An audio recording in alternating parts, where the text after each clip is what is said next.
Again, this is the Catholic Prophecies for You, The Life and Revelations, Anne Catherine Emmerich, part number 6. Again, you can obtain these books, Life and Revelations of Anne Catherine Emmerich, at Can Books, Amazon.com, or Books and Millions, or any other number of sources. We'll be covering all of the prophecies, the majority of which are contained within about, I think it's 18 different lessons here. So we're going to proceed and go ahead and discover now the prophecies we have for her volume, or session number 6. Here we describe what Anne Catherine calls a little black fellow who apparently travels the world in his effort to construct the one world government and destroy the church. We've determined that maybe Cardinal Arinze, who was a cardinal and still is, I understand, the Vatican, who has helped formulate some of the New World Order through the Vatican.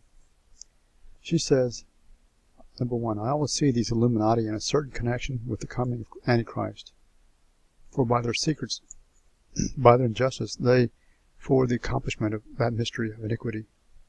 Taken from volume 1, page number 4 or 5. She goes on to say, I saw the Pope praying surrounded by false friends who often did the very opposite of what he had ordered. And I saw a little black fellow, a laic, laboring actively against the church, whilst it was thus being pulled down on one side, was rebuilt on another, but not very zealously.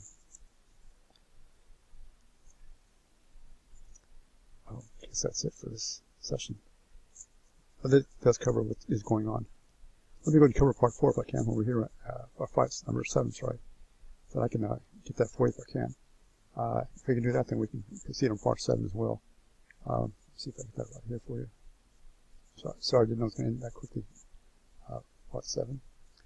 Since you look at my screen, you can see that I have a tremendous list of prophecies, just an immense amount of things I typed up, priors, prophecies, just a number of things. We'll be covering a lot of these things later on. We're going out again, Anne Catherine Emmerich's section number 7. If I can find it here. Here we go, 7. Part 7 we'll proceed on since we had a short session 6, so I'm sorry. Here we present the ominous prophecies of Anne that portend the Vatican's downfall. She is accompanied by St. Francis of Rome. We draw near the fulfillment of these very prophecies, as you probably have seen through the Pope who addressed the United Nations on September 25th of the year 2015. Number 1, she says, I went through Rome with Francis and the saint. We saw a great palace enveloped in flames, meaning the Vatican. It was in dread lest the inmates would be consumed, for no one tried to extinguish the fire. But when we drew near, it suddenly ceased and left the building black and scorched. Our second revelation, after passing through numerous magnificent apartments, we reached that of the Pope. We found him sitting in the dark, asleep in a large armchair. He was very sick and weak, no longer able to walk, and people were going to and fro before his door. Our third revelation. The ecclesiastics most nearly connected with him pleased me not. They appeared to be false and lukewarm. The simple-minded, pious men whom I once saw by him were now removed to a distant part of the palace. Number 4. I spoke long with the Holy Father, and I cannot express how very real my presence there seemed to be, for I too was extremely weak, and the people around were constantly obliged to support me. Number 5.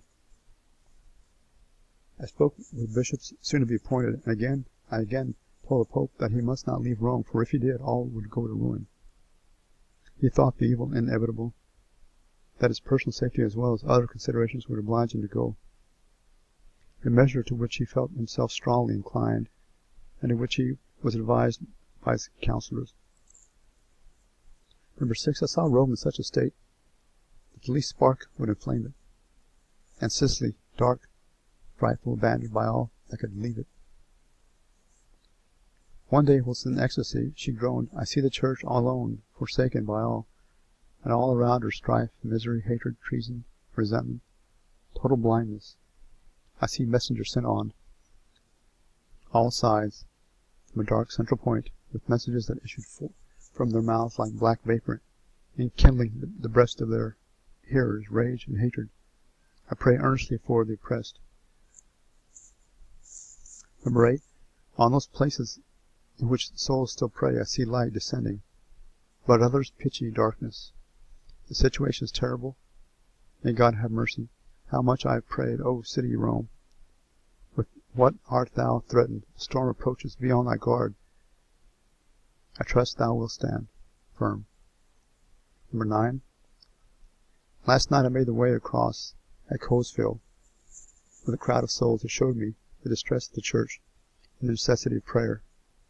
Then I had a vision of many gardens lying around me in a circle, and the Pope's situation with respect to his bishops.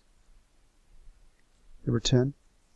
In these earthly gardens I saw temporal spiritual authority, and above them in the air I saw their future bishops. For instance, I saw above the garden of the stern superior a new bishop with a cross, mitre, and other episcopal insignia, and standing around him Protestants who wished him to be entered the garden below, but not on the conditions established by the Holy Father. They tried to insinuate themselves by all sorts of covert means. They destroyed a part of the garden or sowed bad seed in it. I saw them sometimes here, sometimes there, cultivating the land or letting it lie, untilled, tearing up and not clearing away, etc. All was full of pitfalls and rubbish. I saw them intercepting or turning away the roads that led to the Pope. When they did succeed in getting a bishop according to their liking, I saw that he had been instituted contrary to the will of the Holy Father. Consequently, he possessed no legitimate spiritual authority. It was very distressing to see one who has claims to holiness about to be installed in the see of the holy deceased bishop. And for extra, number 11, the judgment takes but a very short time. It is held the instant the soul leaves the body, and just over the place where death occurred. Jesus, Mary, the Holy Patron, and a good angel of the soul are present. Mary is present even at the judgment of Protestants. Taken from Volume 2, page 230. Taken from the Life and Revelations of Anne Catherine Emmerich. Volume 2, pages 301 to 303. And that's the end of the session. Thank you.